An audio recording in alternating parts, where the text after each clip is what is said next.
Baik, Assalamualaikum warahmatullahi wabarakatuh. Kami dari kelompok 2 akan mempresentasikan tentang reverse engineering. Di sini terlampir anggota dari kelompok 2 yang pertama itu ada Selly Prameswara Handayani, yang kedua ada Aditya Wahyu Pradana, yang ketiga ada Alfian Prasetya, yang keempat ada Asya Sonhaji, dan yang terakhir ada Hafid Nur Arif.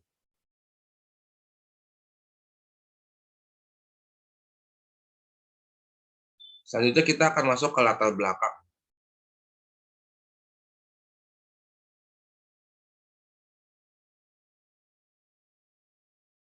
Oke.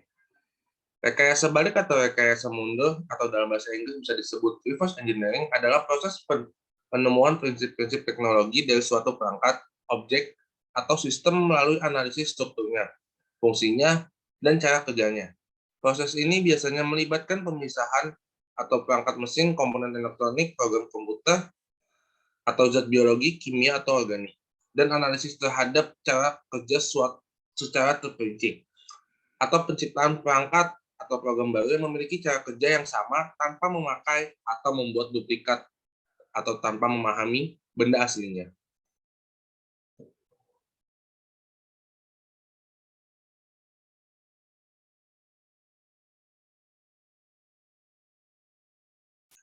Dan selanjutnya ada komponen yang akan dilanjutkan oleh rekan saya. Oke, baik, terima kasih. Di sini yang kedua kita akan menuju ke komponen dari benda yang kita amati.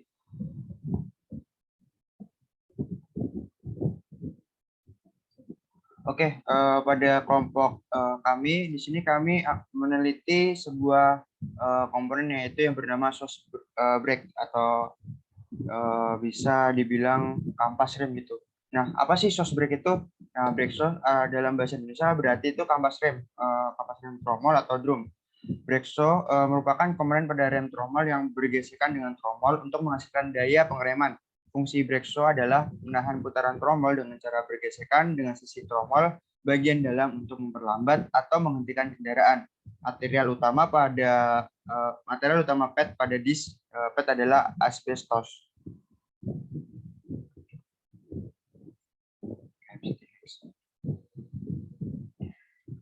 Oke, setelah kita mengetahui nih apa sih itu brake shoe. Nah, di sini kita akan mengetahui nih bagian-bagian atau bagian komponen pada brake shoe gitu. Nah, di sini ada 5 bagian komponen. Yang pertama itu ada silinder roda yang berfungsi untuk meneruskan tekanan dari master silinder ke sepatu rem agar menekan tromol. Yang kedua ada backing plate yang berfungsi sebagai tumpuan sekaligus tempat pemasangan komponen rem. Yang ketiga ada sepatu rem dan kampas. Biasanya sepatu rem berbentuk busur yang diletakkan dengan kanvas rem menggunakan keling atau perekat. Nah, sepatu rem ini berfungsi juga untuk menahan putaran tromol. Dan yang keempat, pegas membalik. Ini berfungsi mengembalikan sepatu rem ke posisi semula apabila tekanan minyak rem dari master silinder semakin berkurang. Dan yang terakhir, di sini ada baut penyetel yang berfungsi untuk menyetel kelonggaran antara sepatu rem dan tromol. Penyetel rem biasanya menjadi satu dengan silinder roda, tetapi ada juga yang terpisah dari silinder dan rodanya.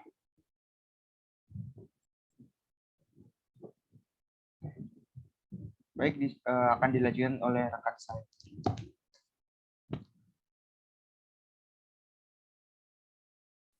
Baik, selanjutnya, jadi ini adalah gambar komponennya dari rem tromol. Ada 2 bagian yang dijadikan satu. Bisa di next. Kemudian desainnya.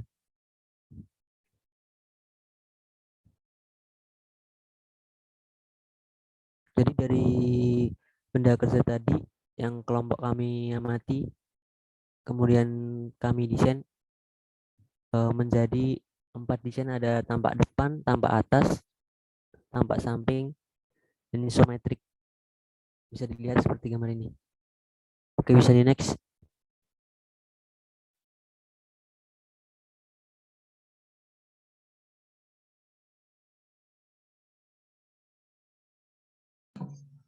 Baik, akan saya lanjutkan. Jadi ini ada permasalahan.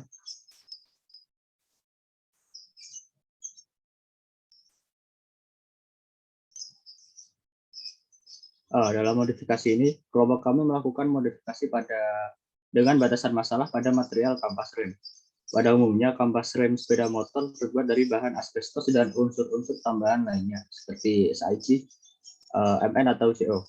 Berdasarkan proses 14 pembuatannya, brake shoes atau kampas rem sepeda motor termasuk pada particulate composite.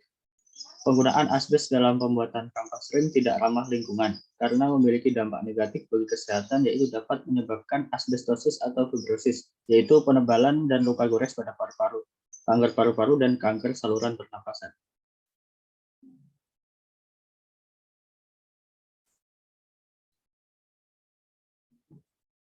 Kemudian ada modifikasi dan pembahasan.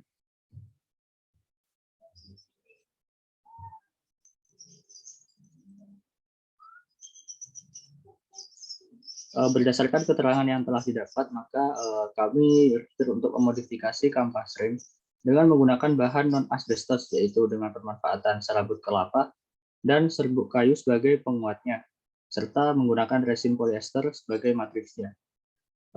Dengan bahan ini, selain ramah lingkungan, pemanfaatan serabut kelapa dan serbuk kayu dalam membuat kampas rem sepeda motor itu memiliki kelebihan dalam segi harga produksi yang lebih murah. Kemudian hal ini berhubungan dengan masalah pencemaran lingkungan, khususnya yang diakibatkan serbuk kayu dan sabut kelapa di mana kurang dimanfaatkan. Bahan-bahan tersebut memang terlihat tidak berguna dan tidak memiliki nilai ekonomi karena hanya bisa menjadi sampah dan merusak lingkungan. Padahal sebetulnya kita dapat memanfaatkannya sebagai bahan alternatif pembuatan kampas rem sepeda motor.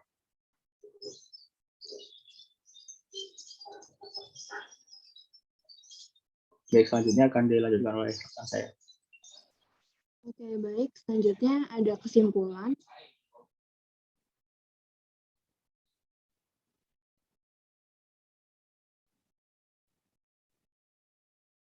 Nah, di sini kesimpulan kami memperoleh 6 poin. Yang pertama ada reverse engineering bertujuan untuk menyempurnakan atau memodifikasi sesuatu benda yang diinginkan dan dapat mengetahui kekurangannya baik segi fisik, mekanis, material maupun fungsinya. Yang kedua, rem tromol merupakan komponen pada sistem pengereman yang berperan penting dalam memperlambat dan menghentikan laju kendaraan yang didasari pada gaya gesek. Yang ketiga, modifikasi dari kami adalah mengganti material kampas rem dengan menggunakan bahan non-asbestos, yaitu pemanfaatan serbuk kelapa dan serbuk kayu sebagai penguatnya dan resin polyester sebagai matriksnya.